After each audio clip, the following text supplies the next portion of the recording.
누가복음 8장 22절에서 25절까지 말씀입니다.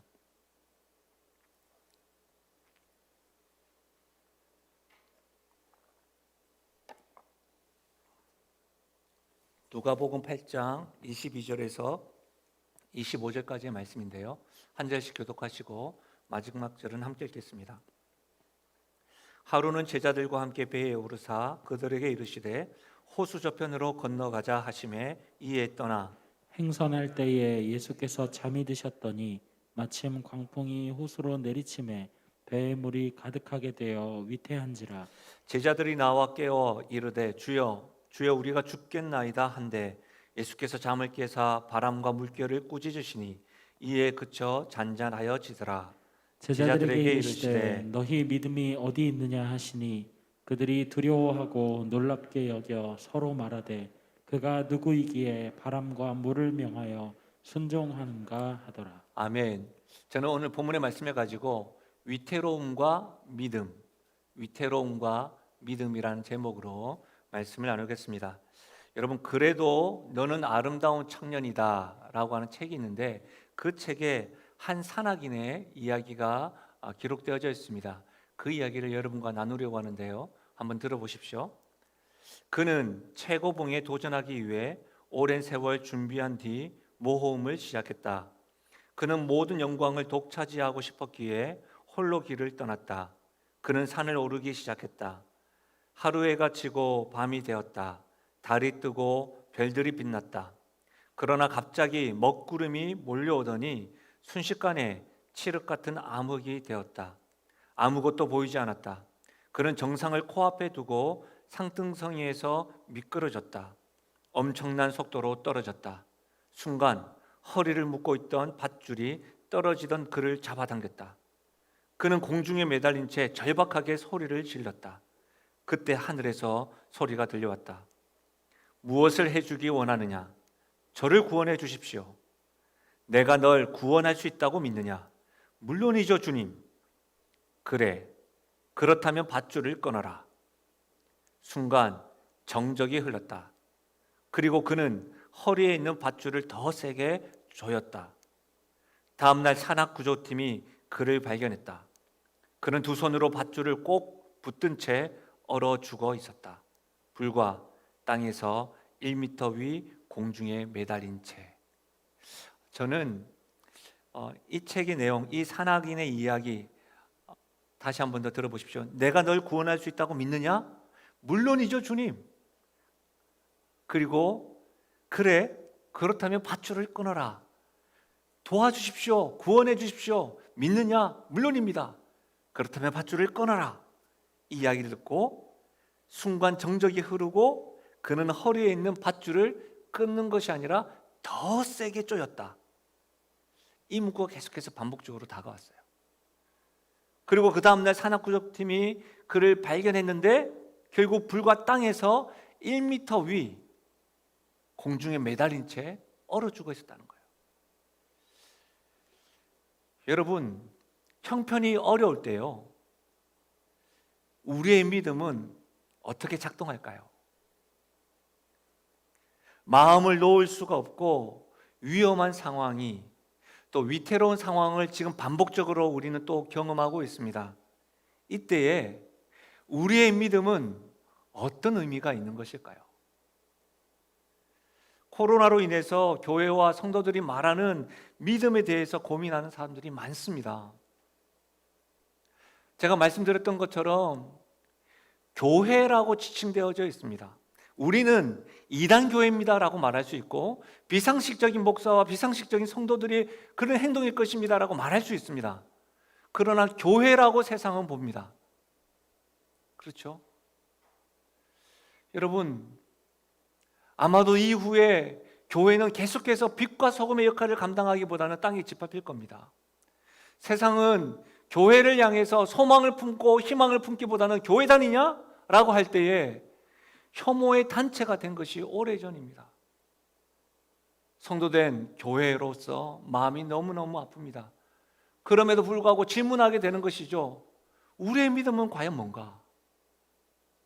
이렇게 반복적으로 위태로운 상황이 있을 때 우리의 믿음은 과연 이렇게 어떻게 활용되어지고 작동되어져야 될까? 여러분 어떻습니까? 여러분 생각은 어떠세요?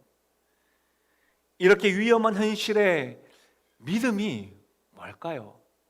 여러분이 소유하신 믿음은 어떻게 작동되십니까? 오늘 말씀은 예수님과 제자들이 함께 배에 올라서 거라사인의 땅으로 가고 있습니다. 가는 도중에 광풍과 폭풍을 만나죠. 비바람을 만납니다. 물이 배에 가득하여서 위태롭게 되어져 있는 상황입니다. 그래서 제자들이 예수님을 부르고 예수님께서 그들을 잠잠케 만드는 그런 사건이 우리가 읽었던 이 짧은 이야기의 말씀입니다. 같은 사건의 말씀이 마태복음 8장과 또 마가복음 4장에 기록되어져 있습니다. 여러분, 예수님의 생에 대해서 집중적으로 우리들에게 보여주고 알려준 말씀을 사복음서라고 하죠. 마태복음, 마가복음, 누가복음, 요한복음. 그런데 이 이야기가 마태복음과 마가복음과 우리가 읽고 있는 누가복음, 사복음서 가운데 세 책에서 기록되어져 있다고 한다면 이 이야기는 제자들뿐만 아니라 현실을 살아가고 있는 우리들이 반드시 머물러서 이 이야기를 주목하고 이 말씀을 통해서 우리가 교훈을 얻고 또 은혜를 받아야 되는 것이겠죠. 여러분, 집중해야 될 말씀이라는 거예요. 누가복음을 읽었습니다. 똑같은 사건이 마가복음에 기록되어져 있는데요. 마가복음 4장 35절과 36절에 한번 보십시오. 그날 저물 때에 제자들에게 이르시되 우리가 저편으로 건너가자 하시니 그들이 무리를 떠나 예수를 배에 계신 그대로 모시고 가매 다른 배들도 함께 하더니, 누가복음과는 다르게 마가복음에서는 어떤 것을 더 기록하고 있냐면 이렇게 함께 제자들과 예수님과 떠났던 그 시기, 그때를 분명히 밝히고 있습니다. 언제죠? 그날 저물 때에. 그리고 예수님과 제자들이 함께 있다가 그들만이 있다가 떠났던 것이 아니라 무리를 떠나 무리와 함께 있다가 떠났다는 것을 알 수 있습니다. 이 사실을 통해서 알 수 있는 건 뭐예요? 예수님과 함께하는 제자들의 이 백길이 의도적인 백길이었다는 거예요. 예수님의 의도가 있었다는 것이죠. 왜 그렇습니까? 배를 탄 시간이 저녁입니다. 그리고 예수님과 함께 있던 사람이 제자들뿐만 아니라 많이 따라다니는 무리들과 군중들이 있었습니다. 아마도 이들은 예수님의 놀라운 가르침인 산상수훈이나 씨 뿌리는 비유의 말씀을 들었는지 모릅니다. 그것도 아니면 예수님께서 늘 가르치시고 고치시고 치유하시는 일들을 행하셨습니다. 그래서 그 소문이 유다와 온 땅에 흩어졌다고 했습니다. 그러니 많은 사람들은 예수님에 대하여 여러 가지 이유들로 모였던 것이죠.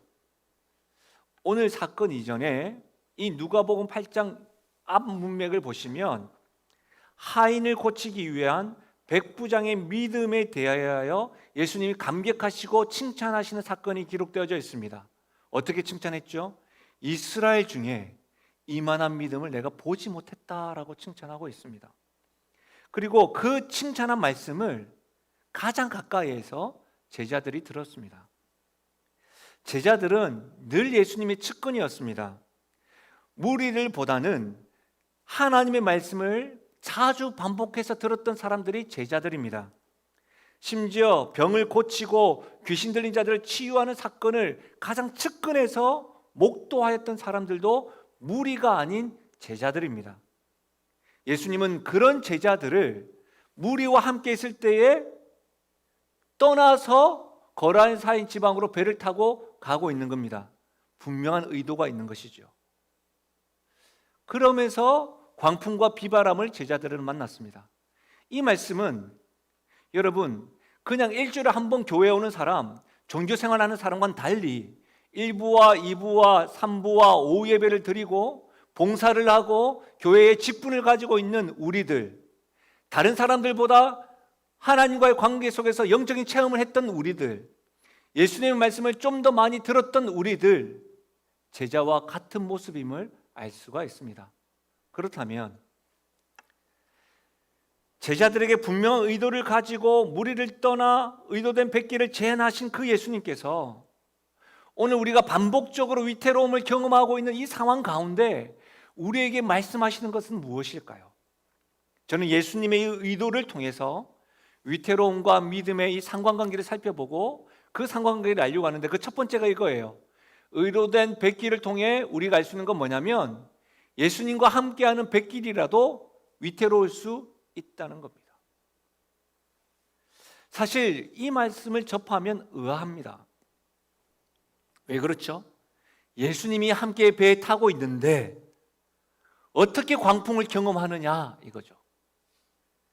어떻게 예수님이 함께 있는데 함께하는 그 자리에 물이 배에 가득하여 위태로울 수 있느냐입니다. 여러분, 이와 같은 당혹감은 우리 일상에서 왕왕 경험합니다. 우리는 예수님을 믿으면 만사 형통할 것이라고 생각을 합니다. 여러분, 지금 뉴스 기사를 보고 어떤 교회 이야기를 들어보니까 코로나가 있지만 믿음이 있으면 코로나 걸리지 않습니다. 믿음의 유무에 따라서 코로나가 확진되고 확진되지 않습니다라고 가르쳤답니다. 그리고 예배 자리에 오는 것이 코로나가 걸리지 아니하고 오지 않으면 걸릴 것입니다라고 말씀을 했답니다. 어떻게 생각하십니까? 아마 그 말씀도 이와 같은 개념인 것이겠죠. 형통은 아니더라도 나를 곤란하게 하고 전혀 예상하지 못한 일들, 눈물 지으는 일들은 없을 것이다. 예수님을 믿으면 이런 생각을 하는 것이겠죠. 그런데 현실은 정반대의 경우를 경험하고 있습니다. 여러분 어떠세요? 예수님과 전혀 상관없이 사시다가 이전과는 달리 예수님과 좀 더 상관 있게 살려고 하고 있는데 코로나 이전보다 심지어는 교회에 대해서, 믿음에 대해서, 신앙에 대해서 더 진지하고 더 고민하며 살고 애쓰고 있는데 내가 지금 경험하고 있는 것은 더 힘겨운 거예요. 더 어려움이 부딪히는 거예요. 폭풍처럼 몰려오는 거예요. 이런 상황이 우리를 당혹스럽게 만듭니다. 솔직하게 말씀드리자면 당혹스러움을 넘어서 예수님께, 하나님께 배신감을 느끼기도 합니다. 이게 뭐냐는 것이죠. 내가 믿음을 가지고 있는데 이게 뭐냐는 것이죠. 이 질문이 끊이지 않습니다. 이번 주에도 어떤 분을 만났는데 제 앞에서 이렇게 고민하는 분이 계셨습니다. 어떻게 나에게 이런 일이 일어나는지 도저히 이해할 수가 없습니다라고 하면서 손으로 입을 막으시면서 눈물을 흘리시는 모습을 보였습니다. 제가 그 앞에서 어떤 말을 못했습니다. 그냥 함께 아파했죠. 이번 주가 말복이었나 봐요. 맞습니까? 제가 그걸 몰라가지고 이번 주에 이제 말씀을 제가 준비하고 있는데 저희 카톡 이렇게 왔더라고요. 삼계탕 사진을 보내주시면서 말복입니다. 그럼 제가 감사히 잘 먹겠습니다. 이렇게 이야기하고 했어요. 얼마나 감사한지 몰라요. 삼계탕 드셨는지 모르겠습니다. 건강하셔야 됩니다. 근데 그런 카톡도 왔는데 저에게 이런 카톡도 왔어요. 또다시 사회적 거리가 2단계가 되었습니다. 끝나지 않을 것 같은 가정의 경제적인 문제, 건강의 문제로 인해 지쳐만 갑니다. 자신을 위해서 기도해달라고 저에게 카톡이 왔습니다. 그러면서 하나님께서 저에게 왜 이러시는 걸까요? 하나님께서 정말 저를 사랑하시는 걸까요? 너무 답답하고 죽을 것만 같습니다. 여러분, 그 글에, 그 카톡에 제가 어떤 답을 드리기보다 묵묵히 기도하겠습니다. 그 말밖에 할 수 없었습니다. 여러분, 예수님께서 함께 하시는데 우리는 믿음을 가지고 있는데 이런 경험을 한다는 것 잘못된 것 아닐까요? 여러분의 생각은 어떠십니까? 우리는 아브라함을 지금 배우고 있습니다. 아브라함을 통해서 약속과 현실 사회라고 하는 큰 주제 아래 믿음으로 산다는 것은 어떤 것인지를 계속해서 배우고 있는데요. 여러분 창세기 12장 10절 기억나십니까? 들어보십시오. 그 땅에 기근이 들었으므로 아브라함이 애굽에 거류하려고 그리로 내려갔으니 이는 그 땅에 기근이 심하였습니다. 여러분, 아브라함은 하나님의 약속의 말씀을 붙잡고 본토 아비의 집을 떠나서 약속의 땅 가나안 땅에 입성했습니다. 아브라함이 그곳에서 가장 먼저 경험한 것은 풍성한 열매와 곡식과 환영 퍼레이드가 아니었습니다. 기근이었습니다.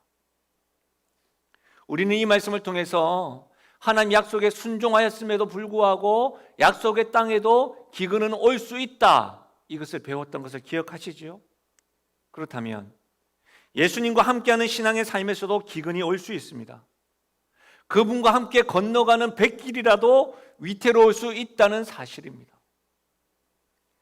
사랑하는 여러분, 여러분의 인생의 항해에 주님께서 함께하고 계십니까? 위태로우십니까? 순항 중이십니까? 위태로울 수도 있습니다. 두 번째로, 이 의도된 백기를 통해 우리가 알 수 있는 것은 뭐냐면, 예수님께서 함께 하시면 위태로운 상황 속에서도 안전하다는 믿음이 있다는 거예요. 예수님께서 함께 하셔도 위태로운 상황이 올 수 있습니다. 그러나 분명한 것은 예수님께서 함께 하시면 그 위태로운 상황 속에서도 안전하다는 믿음이 중요하다는 거예요. 여러분, 말씀을 찬찬히 한번 살펴보십시오. 광풍과 가득 찬 물로 인하여 위태로운 상황입니다. 근데 이 상황 가운데 제자들의 모습과 예수님의 모습이 대조됩니다. 말씀 보이십니까? 여러분, 세상적으로 보면 제자들의 직업은 어부고 예수님의 직업은 목수였습니다. 제자들의 직업이 어부라고 했어요. 어부인 제자들이 생명의 위협을 느낄 정도로 지금 광풍과 배에 가득한 물은 위태로운 그 자체였습니다. 심지어 어떻게 해요? 아침이 아닙니다. 낮이 아닙니다. 앞도 잘 보이지 않는 저녁의 비바람과 파도는 더 공포스러웠음이 분명합니다. 어부 출신인 제자들이 이 상황에서 어떻게 했을까요? 자신이 할 수 있는 모든 역할들과 방법들을 다 동원하여서 자신 앞에 불어닥친 이 두려움의 대상인 광풍과 가득 찬 물에 대항하여서 싸웠습니다. 여러분, 이 제자들의 모습과 유사한 상황이 성경에 기록되어져 있어요. 이 성경은 우리가 이전에 배웠던 요나서의 말씀인데요, 요나서 말씀 1장 4절에서 5절까지의 말씀을 우리 다 같이 한번 읽어볼까요? 요나서 1장 4절에서 5절입니다. 함께 읽겠습니다. 시작. 여호와께서 큰 바람을 바다 위에 내리심에 바다 가운데 큰 폭풍이 일어나 배가 거의 깨지게 된지라. 사공들이 두려워하여 각각 자기의 신을 부르고 또 배를 가볍게 하려고 그 가운데 물건들을 바다에 던지니라. 그러나 요나는 배 밑층에 내려가서 누워 깊이 잠이 든지라. 여러분, 이 말씀도 광풍이 부는 가운데 사공의 모습과 요나의 모습이 대조됩니다. 그런데 요나가 잠을 자는 것과 예수님이 지금 잠을 자는 것은 다른 모습입니다. 여러분, 사공들의 모습을 한번 이 말씀에 근거를 두고 상상해 보십시오. 배가 거의 깨질 정도의 큰 광풍이 일어났을 때에 사공들은 어떻게 했냐면 두려운 마음에 각자의 신을 불렀습니다. 배가 이리저리 휘청거릴 때마다 어떤 이들은 휘청거리면서 구석에 엎드려서 자신의 이름을 불렀습니다. 자신이 섬기는 신의 이름을 불렀다는 것이죠. 그것도 나름의 믿음이죠. 그것뿐만 아니라 배를 가볍게 하기 위해서 어떻게 했습니까? 배에 있는 짐들을 다 바다에 던졌습니다. 자신이 할 수 있는 일을 다 했다는 거예요. 하나님을 모르는 우상을 섬기는 사공들도 이 광풍과 비바람의 어려움과 위태로운 가운데 자신이 할 수 있는 일을 다 했다는 거예요. 제자들도 마찬가지입니다. 예수님께서 함께 하심을 잊은 채 자신의 힘으로 지금의 상황을 어떻게든 해결해 보려고 애쓰고 있다는 사실입니다. 그런데 이 사실을 성경은 지적하고 있는 거예요. 깨우쳐 주려고 하는 것이 있어요. 뭐냐면 제자들은 광풍과 물을 봄과 동시에 자기를 위태롭게 하는 그 환경을 봄과 동시에 같은 환경 속에 있지만 평안하게 잠을 주무시고 계시는 예수님을 보아야 했다는 거예요. 여러분, 그거 아십니까? 예수님이 가장 평안함을 경험하지 못했던 순간이 있었습니다. 딱 한 번. 바로 십자가 상이었습니다. 예수님께서는 그 십자가상에서 이렇게 외쳤어요. 나의 하나님, 나의 하나님, 어찌하여 나를 버리셨습니까? 그 외침은 늘 동행하시던 하나님께서 침묵과 어둠으로 일관하시는 그 모습에 단절된 그 고통으로 인하여 나의 하나님, 나의 하나님, 어찌하여 나를 버리셨습니까? 평안과 샬롬이 아니라 고통의 외침이었습니다. 그리고 그 고통의 외침의 이유는 바로 우리들의 죄 때문인 것이죠. 그 죄의 문제를 해결하기 위한 그 순간, 그 십자가 앞에서의 그 순간을 제외하고는 하나님께서는 늘 예수님과 동행하셨고 함께 하셨습니다.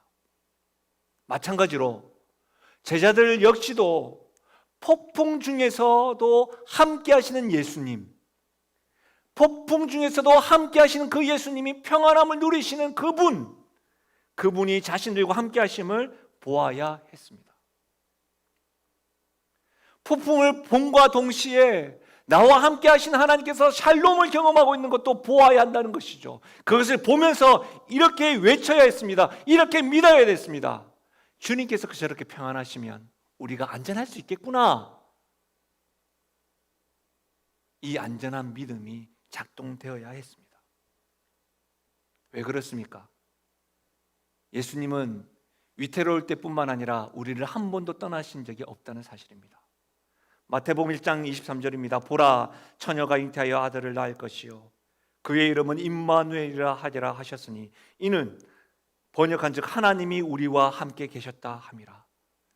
마태복음 28장 20절 함께 읽어볼까요? 함께 읽겠습니다. 시작. 내가 너희에게 분부한 모든 것을 가르쳐 지키게 하라. 볼지어다 내가 세상 끝날까지 너희와 항상 함께 있으리라 하시니라. 아멘. 우리 하나님께서는 이 땅에 예수님을 보내주셨을 때에 예수님이 어떻게 오셨습니까? 임마누엘로 오셨습니다. 하나님이 우리와 함께 계시도다. 이 땅에서 육체로 계신 그 예수님께서 하나님 나라로 승천하실 때에 세상 끝날까지 내가 너와 함께 하시겠다. 어떻게 함께 하시죠? 성령 하나님 우리에게 보내주셔서 예수님은 이 땅의 처음 시작도 마지막도 늘 우리와 동행하시며 함께 하신다는 사실입니다. 이 약속이 우리들에게도 동일함을 믿으시길 바랍니다. 사랑하는 여러분, 그렇다면 우리의 시선은 지금 어디에 머물러 있으십니까? 지금 경험하고 있는 광풍과 가득 덮인 물에만 시선이 고정되어 있지는 않으십니까? 우리를 위태롭게 만드는 환경과 어려움에만 주목하지 말고 함께 하시는 예수님을 바라볼 수 있기를 바랍니다. 그분께서 함께 하실 뿐만 아니라 그분의 평안함이 있습니다. 샬롬이 있습니다. 그분은 절대로 우리를 두렵게 만드시는 분이 아니라 샬롬을 더하시는 분임을 믿으시길 바랍니다. 만약 제가 여러분에게 하나님의 이름을 거론하면서 두려움으로 여러분을 말씀을 드린다면 저는 사꾼이요 거짓 선지자입니다. 죄에 대한 심판은 말씀을 드릴 겁니다. 그러나 우리 하나님께서 우리에게 주시는 마음은 두려운 마음이 아니요 평안이요 기쁨이요 소망이요 샬롬인 것이죠. 더 놀라운 것은 뭐냐면 여러분, 예수님께서 제자들과 함께 배에 오르신 그 주님께서 잠자리에 들기 전에 하신 말씀이 뭐예요? 호수 저편으로 가자는 거예요. 주님께서 지금 목적지를 정하셨어요. 그리고 호수 저편, 거라사인 저편으로 가자는 의도를 가지고 내가 저기 너희들과 같이 갈 거야 라고 말씀하시고 주무신 거예요. 그분이 함께 가자고 하셨다면 반드시 나와 함께 그 목적지에 이끄실 것이라는 것을, 인도하실 것이라는 사실을 믿으시기를 바랍니다. 여러분 놀랍지 않으세요? 그런 담대함이 있어야 된다는 거예요. 주님께서 여러분의 항해에 함께 하십니까? 항해의 강풍과 물로 인해 위태로우십니까? 무엇이 여러분을 두렵게 하고 있습니까? 함께 하신 예수님을 바라봅시다. 그분이 누리시는 평안함이 우리의 평안함이 되기를 바랍니다. 그분이 함께 가자고 한다면 분명코 우리를 도달케 하시는 분임을 믿는 그 믿음이 오늘 이 시간 예배드리는, 온라인으로 예배드리는 저와 여러분에게 있기를 주의 이름으로 축원드립니다. 마지막으로 의로된 백기를 통해 우리가 알 수 있는 건 뭐냐면 믿음이라는 것은 믿음의 대상에 의해 결정된다는 거예요. 여러분, 제자들은 지금 자신의 위태로움을 해결하다가 이제 시선을 예수님께 옮깁니다. 그리고 뭐라고 해요? 간청합니다. 주님, 우리가 죽게 되었습니다. 도와주십시오. 그때 주님께서 어떻게 하십니까? 잠에서 깨어서 바람과 물결을 꾸짖으시고 이에 바람과 물결이 잠잠해졌습니다. 그리고서 여러분, 예수님께 하시는 말씀이 뭐예요? 너희 믿음이 어디 있느냐? 너희 믿음이 어디 있느냐? 지금 이렇게 말씀하고 있는 거예요. 다시 한 번 더 기억해 보십시오. 예수님께서 의도적으로 백기를 인도하시기 전에 제자들은 백부장의 하인, 백부장의 믿음으로 그 하인을 고치는 것을 경험하였습니다. 심지어 제자 베드로는 그의 장모 열병을 고치는 것도 가까이서 보았습니다. 이뿐입니까? 여러 병자들과 귀신 들린 자들을 치유하시는 주님의 능력과 권능을 제자들은 가장 가까이에서 경험하였습니다. 그런데 제자들의 믿음은 거기까지만이었습니다. 거기까지만이었습니다. 그 정도까지만이었습니다. 무슨 말입니까, 여러분? 우리는 교회 신앙생활을 하면서 말씀 집회를 참여하기도 하고 수련회에 참여하기도 하고 과거에 경험했던 그 영적인 체험, 그것 하나 붙잡고 여기까지 오신 분들도 있습니다. 그 은혜가 너무 커서 몇 주, 몇 달, 어떻게 몇 년 정도 열정적으로 하나님을 신뢰하고 믿음에 대해서 고백하며 살아가는 우리 모습들, 여름만 되면 우리가 수련회를 많이 하고 선교를 가게 되는 것도 하나님 나라 확장에 대한 개념도 있지만 우리가 워낙 롤러코스터와 좋았다가 안 좋았다가 하다 보니까 여러분 이것으로 인해 다시금 하나님을 붙잡고 하려고 하는 의도도 있는 것이죠. 그런데 참 놀라운 것은 선교 현장에서 경험되어졌던 그 하나님이 왜 우리 일상에서는 잘 경험되지 않을까요? 나의 일상에서는 하나님에 대한 신뢰와 믿음이 어디 갔는지 몰라. 단지 과거의 이야기로만, 추억의 책갈피로만, 박물관에 세팅되어져 있는 그와 같은 믿음이 세팅되어 있는 것으로만 옛날 이야기가 된 나의 믿음은 아닌지 물어봐야 합니다. 지금 제자들도 그렇습니다. 백부장의 믿음, 장모의 열병의 역사, 귀신들과 병자를 고치고 그런 일들을 목도했는데 거기까지만 경험했던 거예요. 과거로만 머물러 있는 거예요. 그 역사의 체험이, 영적인 체험이. 여러분, 이 제자들의 모습, 실제로 예수님의 실체를 알지 못하는 제자들의 모습이 저의 모습은 아닌가, 우리의 모습은 아닌가 이렇게 오버랩 되더라고요. 무슨 말이에요? 예수님을 따라다니지만, 예수님을 믿는다고는 하지만 정작 그분이 나에게 선물을 주실 때만 주님이시고 그 외에는 상관이 없고 아무 힘도 쓰지 못하는 분으로 생각하고 있는 것은 아닌지 말입니다. 우리가 경험하는 위태로움 가운데서도 우리의 믿음은 어디에 있는 겁니까? 환난 가운데서도 주님에 대한 확고한 신뢰가 결코 흔들리지 않아야 되는 것이 믿음 아닌가요? 그런데 왜 우리는 이렇게 자주 빈번히 흔들리는 것일까요? 왜 우리는 이리 불안해하고 두려움에 갇혀 있을까요? 사랑하는 여러분, 왜 우리의 믿음은 이리 견고하지 않을까요? 3년, 5년, 10년 평생 주님 오실 때까지 신앙생활 해가고 있는데 왜 우리의 믿음은 성장하지 않는 것일까요? 이것은요, 믿음에 대한 잘못된 오해 때문입니다. 믿음은 내가 성장시킬 수 있는 것이 아닙니다. 내가 가지고 있는 것이 아닙니다. 믿음은 내 안에서 이렇게 생성되는 것이 아닙니다. 믿음은 믿음의 대상에 의해 결정되어지는 겁니다. 한번 따라 하실까요? 믿음은 믿음의 대상에 의해 결정되어진다. 여러분, 이거 너무너무 중요합니다. 다시 한 번만 반복해 볼까요? 믿음은 믿음의 대상에 의해 결정되어진다. 여러분, 여러분이 믿는 믿음의 대상은 믿을만 하신가요? 여러분의 믿음의 대상은 무엇입니까? 재력이십니까? 집안 배경이십니까? 스펙입니까? 학력입니까? 젊음입니까? 제가 어떤 성도님을 만나고 직분자를 만나고 심지어 목사님을 만나면 저희 앞에서 자기가 아는 목사님들, 장로님들 얘기 쫙 해요. 그럼 나보고 어쩌란 말이에요. 여러분, 혹여라도 여러분 과거에 경험한 영적 체험이 여러분의 믿음의 대상입니까? 영원하지 않는 그 모든 것이 나의 믿음의 대상이 될 수 없습니다. 영원하지 않는 것에 대해서 어떻게 우리의 삶을 맡길 수가 있을까요? 우리의 믿음의 대상은 예수님이십니다. 그분에게 우리의 삶을 맡겨드릴 수 있는 것이지요. 아멘이십니까?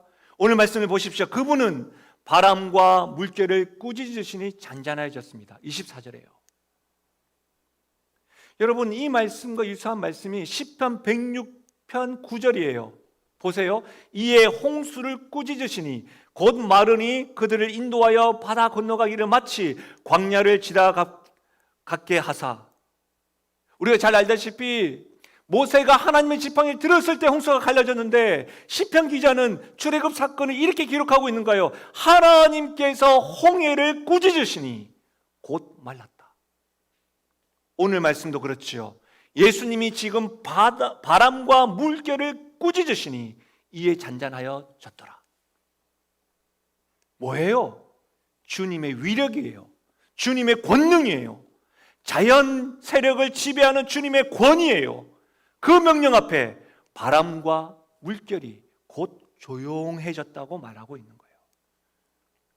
여러분, 과학적으로 자연현상을 가지고 보면 바람이 불기를 그쳐도 풍랑은 입니다. 그게 일반적인 현상이라고요. 그런데 보십시오.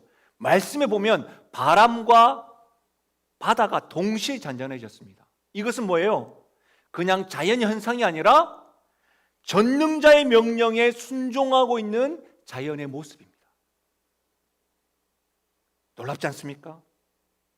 자연을 다스리시는 주님 앞에 제자들의 반응은 두려움입니다. 저가 누구이기에? 저가 누구지? 누구이기에 바람과 물결이 명함에 순종하는가? 우리가 믿는 대상의 주님이 이런 분이에요. 자연 만물을 다스리시고 통치하시는 하나님, 그분의 권위의 능력에 속하지 않는 것이 하나도 없음을 믿으시기 바랍니다. 여러분, 시편 89편 8절과 9절, 여호와 만군의 하나님이여 주와 같이 능력 있는 이가 누구리이까? 여호와여 주의 성실하심이 주를 둘렀나이다. 주께서 바다의 파도를 다스리시며 그 파도가 일어날 때 잔잔하게 하시나이다. 여러분, 역대상 29절은 같이 한번 읽어볼까요? 역대상 29절 9장 11절에서 12절입니다. 함께 읽겠습니다. 시작. 여호와여 위대하심과 권능과 영광과 승리와 위엄이 다 주께 속하였사오니 천지에 있는 것이 다 주의 것이로소이다. 여호와여 주권도 주께 속하였사오니 주는 높으사 만물의 머리이심이니이다. 부와 귀가 주께로 말미암고 또 주는 만물의 주제가 되사 손에 권세와 능력이 있사오니 모든 사람을 크게 하심과 강하게 하심이 주의 손에 있나이다. 여러분, 우리가 이 말씀을 읽었지만 마음에 되새기십시오. 여호와여 위대하심과 권능과 영광과 승리와 위엄이 다 주께 속했습니다. 천지에 있는 것이 다 주의 것입니다. 주권도 주께 속했습니다. 부와 귀가 주께로 말미암습니다. 여러분, 모든 사람의 크게 하심과 강하게 하심도 주의 손에 있습니다. 우리의 믿음의 대상이신 하나님, 그 주님은 천지 만물의 통치자요 자연 만물을 다스리시는 분이십니다. 나의 믿음의 대상이신 주님께 속하지 않는 것은 하나도 없다는 사실입니다. 왜 그런데 우리는 주님이 아닌 다른 곳에 도움을 요청하고 주님의 이름이 아닌 다른 사람에 대해서 그렇게 신뢰를 하며 우리의 믿음을 허비하는 것일까요? 사랑하는 여러분, 주님의 위력과 권능을 보이시면서 위태로운 상황 가운데서 그 모든 것을 해결하시면서 주님께서 하시는 질문, 너희의 믿음이 어디 있느냐? 이 질문은 우리에게도 하는 겁니다. 너희의 믿음은 어디 있느냐? 위태로운 가운데 또다시 우리는 위태로움을 경험하고 있습니다. 이 가운데 너희의 믿음은 어디 있느냐? 위태로울 때 우리가 소유하고 있는 이 믿음 활용되어야 되는 것 아닐까요? 믿음은 이때에 큰 위력과 힘을 발휘해야 하는 것 아닙니까? 날씨가 좋을 때만 주님 앞에 믿음을 이야기하고 광풍과 비바람이 불 때는 나를 위태롭게 하는 그 무엇인가가 덮칠 때에는 믿음을 찾을 수가 없다고 한다면 지금 이것을 묻는 거죠. 우리 주님께서 너희의 믿음은 어디 있느냐? 여러분은 이 질문 앞에 무엇이라고 대답하시겠습니까? 주님, 저의 믿음의 대상은 주님이시죠. 저의 믿음은 저에게선 찾아볼 수가 없습니다. 주님의 크심에 달려 있습니다. 이렇게 고백할 수 있기를 주의 이름으로 부탁드립니다. 실제로 저는 지금 이 자리에서 힘있게 선언하고 선포하였습니다. 그럼에도 불구하고 저에게 끊이지 않는 질문이 생기더라고요. 예수님께서 함께 하시면 안전하다. 그분은 만물의 주관자시고 통치자이시다는 사실을 저도 알고 있고 여러분도 알고 있죠. 무엇보다도 우리 주님께서 하나님의 아들이시고 하나님이시라는 사실을 너무나도 잘 알고 있습니다. 그런데 솔직하게 광풍과 위태로움을 경험할 때마다 이 믿음이 왜 이렇게 작아질까요? 나의 믿음을 찾을 수가 없어서 주님이 아니라 나 자신에게도 묻는 거예요. 주님이 아니라 왜 내가 다른 곳에 계속 눈을 돌리지? 그 모습을 제가 보게 됩니다. 말씀을 준비하면서도 제 자신이 이렇게 계속해서 보여지는 그 모습 앞에 많이 아프더라고요. 그러면서 제 안에 있는 성령께서 이렇게 통회하면서 기도를 하게 하시더라고요. 하나님 아시지요? 연약한 제 믿음 도와주십시오. 위태로울수록 제 눈을 열어서 샬롬을 더하시는 주님을 바라볼 수 있도록 도와주십시오. 주님의 위력, 주님의 권능 앞에 담대한 마음을 가질 수 있도록 허락해 주십시오. 이렇게 제 자신이 주님 앞에 나아가게 되더라고요. 말씀을 마무리하겠습니다. 모리와 함께한 화요일이라고 알려져 있는 그 책을 통해서 잘 알려진 마치 엠범의 그 책 가운데 8년의 동행이라는 책이 있습니다. 그 책의 내용에 폭풍우 치는 날에도 편히 잠자는 사나이에 대한 이야기가 있는데 그 이야기를 들려드리려고 합니다. 한 사내가 농장에서 일자리를 찾고 있었습니다. 그는 농장에 찾아가 새로운 주인에게 추천장을 건넸어요. 거기는 이렇게만 쓰여 있었습니다. 이 사람은 폭풍우가 치는 날에도 잠을 잡니다. 농장 주인은 일손 구하는 일이 급했기 때문에 사내를 그 자리에서 고용했습니다. 그런데 어느 날 밤 갑자기 사나운 폭풍우가 마을에 몰아쳤습니다.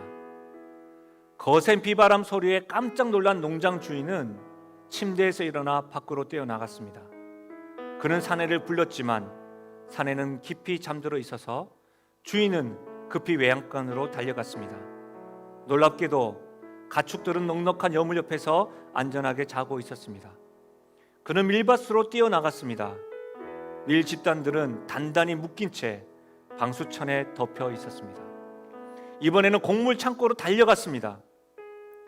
문들에는 빗장이 걸려 있었고 곡물들은 비 한 방울 맞지 않고 있었습니다. 그제야 주인은 이 사람은 폭풍우가 치는 날에도 잠을 잡니다 라는 말의 의미를 깨달았습니다. 제가 이 글을 읽으면서 위태로움과 믿음에 대해서 더 생각하게 되더라고요. 위태로움에도 샬롬, 잠잘 수 있는 이유는 늘 나와 동행하시는 그 하나님, 그 하나님의 크심을 붙잡고 그 하나님으로 인하여 주님과의 관계 가운데 위태로움이 와도 폭풍 속에서도 잠잘 수 있는 것이겠죠. 예수님과 함께 걷는 길에도 위태로울 수 있습니다. 그러나 명심하십시오. 그 위태로운 가운데서도 주님께서 함께 하시다면 안전할 수 있습니다. 왜 그렇죠? 그분이 우리의 믿음의 대상이기 때문입니다. 그분에 속하지 않는 것이 없기 때문입니다. 그분은 자연 만물을 통치하시고 내 삶의 주인이시기 때문입니다. 우리는 어쩌면 또다시 위태로울 수 있습니다. 또다시 우리의 믿음이 위축될 때도 있을 겁니다. 그럴 때마다 제자들에게 주님께서 하셨던 질문, 너희 믿음이 어디 있느냐? 너희 믿음이 어디 있느냐? 폭풍우 속에서도 하나님을 믿노라고, 위태로움 가운데서도 나는 주님을 믿노라고 이렇게 고백함으로 위태로운 가운데서도 하나님의 사람으로 당당하게 살아가시고 이 믿음이 진리임을 우리 하나님의 모르는 사람들에게 보여줄 수 있는 교회요, 가정이요, 성도 될 수 있기를 주의 이름으로 간절히 축원드립니다. 우리 말씀을 생각하시면서 우리 찬양을 주 앞에 기도하며 나가실까요? 내게로부터 눈을 들어 주를 보기 시작할 때 주의 길을 보겠네. 내 작은 마음 돌이키사 내 작은 마음 돌이키사 하늘에 꿈꾸게 하네. 주님을 볼 때 주님을 볼 때 모든 시선을 주님께 드리고 살아계신 하나님을 느낄 때 내 삶은 주의 역사가 되고 하나님이 일하기 시작. 모든 시선을 주님께 드리고 전능하신 하나님을 느낄 때 전능하신 하나님, 세상은 주의 나라가 되고 세상은 주의 나라가 되고 하나님이 우리 다시 한 번 더 찬양하실까요? 내게로부터 눈을 들어 주를 보기 시작할 때 주의 길을 보겠네. 내 작은 마음 돌이키사 하늘에 꾸게 하네. 주님을 볼 때 아멘. 모든 시선을 주님께 드리고 살아계신 하나님을 느낄 때 내 삶은 주의 역사가 되고 하나님이 일하기 시작. 아멘. 모든 시선을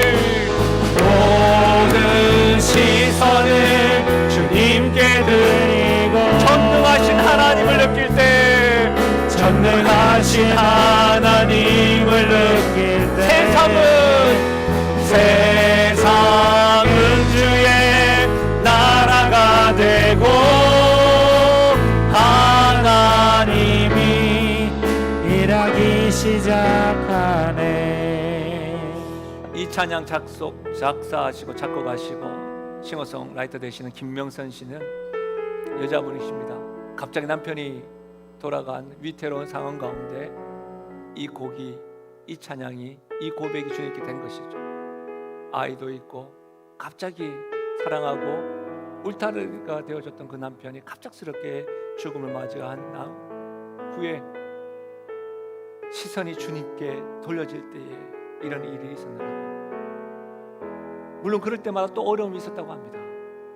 그러나 늘 이 시선이 주님께 고정되기를 바라는 마음으로 이렇게 예배했다고 합니다. 우리에게도 또다시 위태로움이 올 수 있겠지요. 힘있게 찬양했던 이 찬양의 소리가 작아질 수도 있겠지요. 그러나 분명한 것은 우리와 함께 하신 하나님은 변함이 없으시기에 나의 연약한 믿음을 도와달라고, 나의 연약한 믿음을 도와달라고, 주님 붙잡고 나가게 해달라고, 이 믿음 잊지 아니하고 우리 하나님의 사랑으로 나아가십시다. 오늘은 제가 기도하겠습니다. 하나님 아버지, 나라적으로 위태로움이 또다시 우리에게 다가옵니다.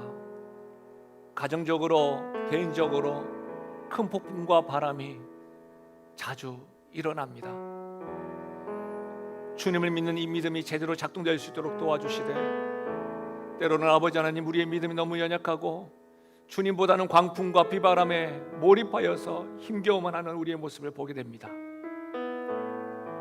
주님의 권능과 위력과 능력을 알고 있음에도 불구하고 보지 못하고 붙잡지 못하는 우리의 연약한 믿음, 주님 아시지요?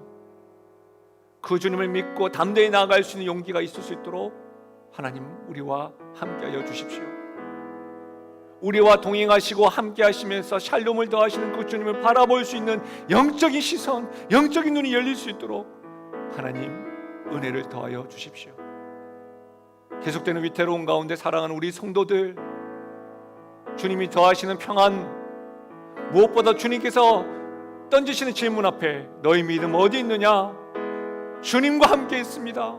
연약한 믿음 붙잡아 주십시오라고 고백하며 나가는 우리 성도요, 우리 교회요, 우리 모두가 될 수 있도록 은혜 더하여 주옵소서.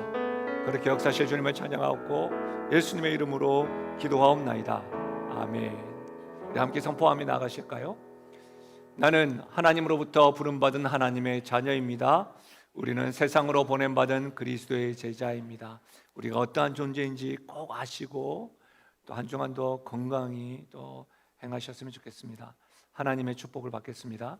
지금 우리 주 예수 그리스도의 은혜와 하나님 아버지의 무한하신 사랑과 성령의 위로 교통하심과 충만하신 역사가 위태로울 수 있음을 알고 그럼에도 주께서 함께 하신다면 주님으로 인하여 안정감을 누리고 평안함을 누릴 수 있음을, 내 주 믿음의 대상 되시는 내 주로 인하여 그렇게 될 수 있음을 확신하고 결단하고 기도하며 나가는 사랑하는 성도들 머리 위와 그들의 가정과 직장과 생업 위에, 특별히 사랑하는 다음 세대 위에 지금부터 영원토록 함께 하시기를 축원하옵나이다. 아멘.